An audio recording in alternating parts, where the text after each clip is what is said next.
Disappointing is how Sir Keir Starmer described the result of last week's local elections in England, which saw Labour lose a total of 187 councillors and the parliamentary seat of Runcorn and Helsby.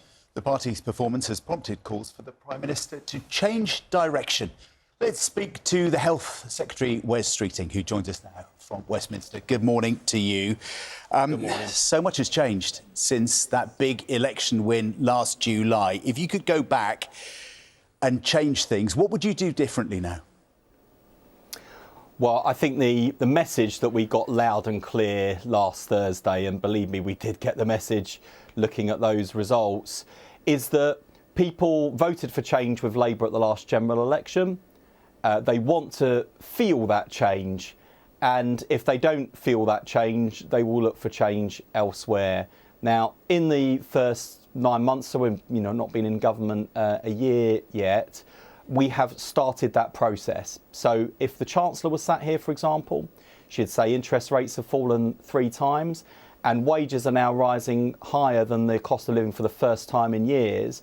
But of course, with the cost of living crisis, not everyone will be feeling that change yet. In the health service, we've cut waiting lists now over the last 6 months. In fact, the 2 million more appointments we promised in our first year, we actually delivered 7 months early. And there are in fact over 3 million more appointments to cut waiting lists now and rising. But if you're one of the 7 million cases still on the waiting list, you won't have felt that change yet. So the message the Prime Minister has given all of us in government is that when it comes to delivering real change for people, the sort of change people will feel in your lives, we've got to go further and faster. And that's why today I'm announcing the upgrade of 1,000 GP practices across the country.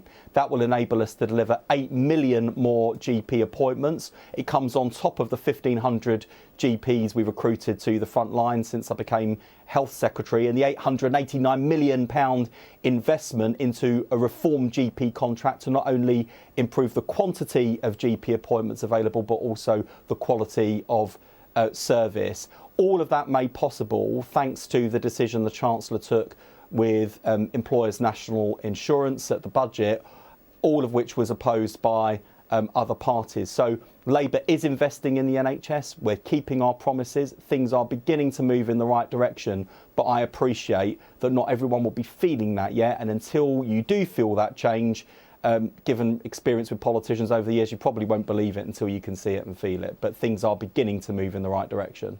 If there's one policy that upset voters most, we heard again and again, it was that cut to winter fuel payments for millions of pensioners. And Number 10 sources are indicating today that conversations have been taking place about that policy. Is that a change we might expect in the weeks and months to come? Well, at this stage, ahead of a spending review or budget where those sorts of decisions are normally taken, I wouldn't be close to those sorts of discussions as Health Secretary. Look, I do know that, I'm not going to insult your viewers, by the way, by pretending that winter fuel didn't come up on the doorstep. Of course it did. And I know that people aren't happy about winter fuel allowance in lots of cases. We did protect it for the poorest pensioners, but there are lots of people saying they disagree with it regardless. Similarly, on employers' national insurance, we've also had opposition on things like getting rid of the tax breaks for private schools that have enabled us to invest in our state schools, and the non-DOMs are also saying, well, we're going to leave the country. But these are, unfortunately, when you look across the board at the breadth and depth of the multiple crises that we inherited, we do, in order to deliver the change people voted for, we have had to do heavy lifting at the budget to make sure that we can get our NHS out of the hole it was left in, to make sure we've got great teachers in our state schools to give every child from every background a fair chance in life. We had overflowing prisons. Okay. We haven't got enough police on our streets. I could go on. So, but I just ask people to sort of bear with us and give us the benefit of the doubt on those decisions. Let's just talk about that winter fuel payment, because we spoke to you, we spoke to Rachel Reeves, we spoke to Keir Starmer so many times over the last few months, and we've been told again and again, this is a policy that is fixed. We can't do anything about it. It's not going to change. And this morning we're hearing that conversations have been taking place. That sounds like the beginning of some kind of change. Well, I've got nothing new to report to you on that this morning. What I just want to reassure people on, though, is that look, we're under no illusions about the fact that people want to feel real change at the moment. And as the Prime Minister said over the weekend, there are lots of problems in this country at the moment, but the three issues that the voters, the public, continually put at the top of your agenda are cost of living, the NHS and borders. OK. We are beginning to make progress on all three. We've got a lot more to do. And changing winter fuel payments as well. I mean, if the economy suddenly turned a corner, if you had a bit more money in government funds, is reforming winter fuel something that you would look at if you could afford to maybe give it back to some of those 10 million pensioners who've lost out? Well, one of the reasons why the Chancellor is going so hard on trying to get growth back into the economy is that if the economy is growing, everything else becomes easier. There's more money available to put into our public services without raising people's taxes. You can put more money back into people's pockets in a cost of living crisis. And you know, the one thing I'd just say, though, is that given the state of the public finances, as you just alluded to, and given the range of challenges we're up against as a government, we have had to make choices at budgets that enable us to invest in our NHS, to invest in our schools, and also to invest in the things that will get growth back into our economy, as well as responding to crises as they emerge, whether that's the latest developments in the war in Ukraine or indeed saving British steel. There are lots of big things this government has done in our first, not even a year. We're not even a year in yet. So, give us time, give us the benefit of the doubt. And look, I recognise that as we're making some of these choices and trying to balance the books of the public finances, we also know that there are a lot of people watching who are making much harder choices than we are in terms of balancing the bills with the money coming in, and that's why cost of living is a pressure for us. It's why, for example, just the other week I froze prescription charges.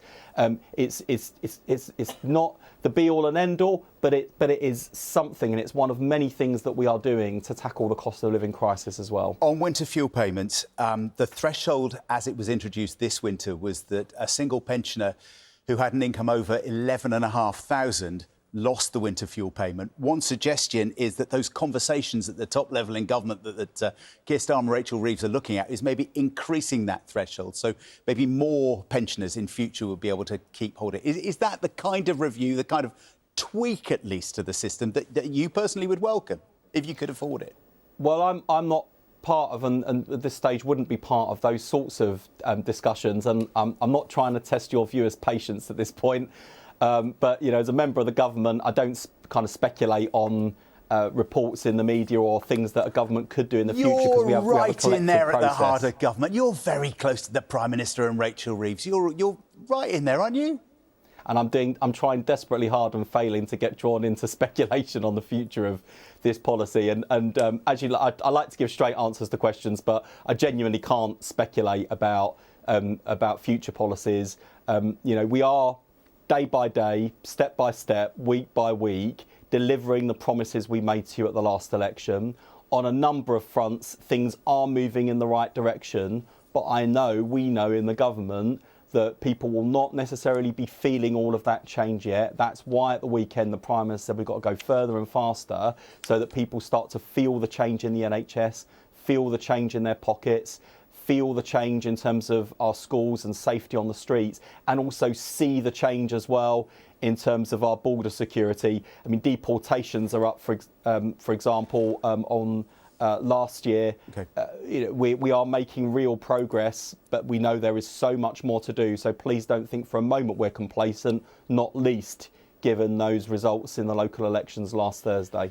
Can I just also ask you, while you're with us, about the assisted dying bill? I know you've talked about your own personal concerns about it. It goes back into Parliament later this week.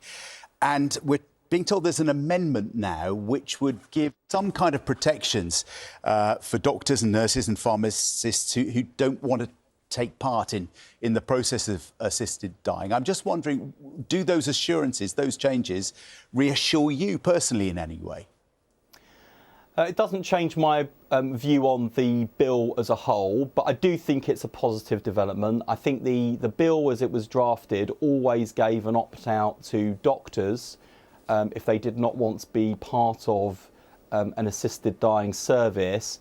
And I think what Kim Leadbeater, who's leading this bill process, has done is expanded that to include other NHS staff, including pharmacists. And I think that is a step in the right direction. And you know, to be fair, to Kim and to other colleagues on a different side of this debate, one thing I would say for Kim is that she has listened, she's engaged, and she's led this process with integrity. And on an issue of this sort of magnitude, it's right that the government is neutral, that we don't take a position as a government, and that we leave it for MPs to decide independently based on their own judgment, their own consciences, and the practicalities. And I'm very sure when this bill comes back to the House of Commons that we will have the same thoughtful and considered debate we had before, because MPs are taking this really seriously. We'll see in the days ahead. Wes Streeting, thank you very much indeed. Thank you.